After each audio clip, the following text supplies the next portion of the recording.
তার ভক্তের প্রেম আস্বাদন করেন, নিজে আস্বাদন করেন। কিন্তু যখন এই দান করার যখন প্রয়োজন হলো, তখন তিনি ভক্তরূপে এলেন।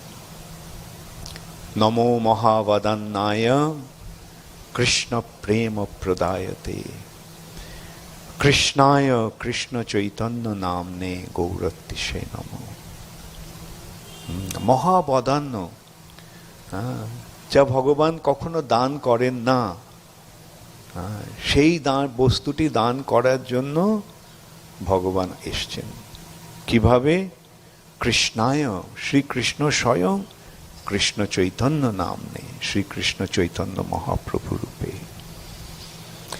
এইভাবে এসে তিনি কৃষ্ণ ভক্তি দান করছেন। তিনি কিভাবে দান করছেন? বিশেষ করে তিনি আবার নিত্যানন্দ প্রভুর মাধ্যমে দান করছেন। তাই হেন নিতাই বিনে ভাই রাধা কৃষ্ণ পাইতে নাই। এই যে রাধা কৃষ্ণের যে কৃষ্ণ প্রেম, যা রাধা কৃষ্ণ একত্রিত হয়ে শ্রীকৃষ্ণ চৈতন্য মহাপ্রভু রূপে এসে দান করতে এসেছেন, সেটি নিত্যানন্দ প্রভুর কৃপা ছাড়া লাভ হয় না। হেন নিতাই বিনে ভাই রাধা কৃষ্ণ পাইতে নাই। রাধা কৃষ্ণকে পাওয়া যাবে না, কৃষ্ণ প্রেম লাভ করা যাবে না। সরাসরিভাবে চৈতন্য মহাপ্রভুর কাছে গেলেও আমরা সেটা পাবো না, সেটা ভায়া মিডিয়াম যেতে হবে, নিত্যানন্দ প্রভু।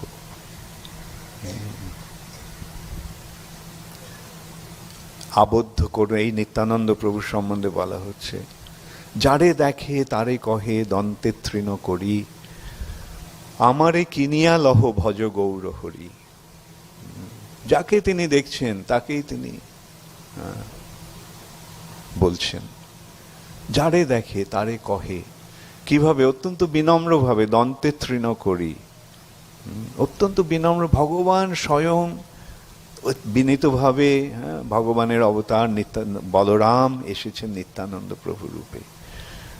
বলরাম হইল নিতাই, ব্রজেন্দ্র নন্দন যেই শচীসুত হইল সেই, বলরাম হইল নিতাই। এই নিত্যানন্দ প্রভু হচ্ছেন বলরাম স্বয়ং। তিনি কিভাবে ইয়ে করছেন? যারে দেখে তারে কহে দন্তে তৃণ করি, আমারে কিনিয়া লহ ভজ গৌর হরি।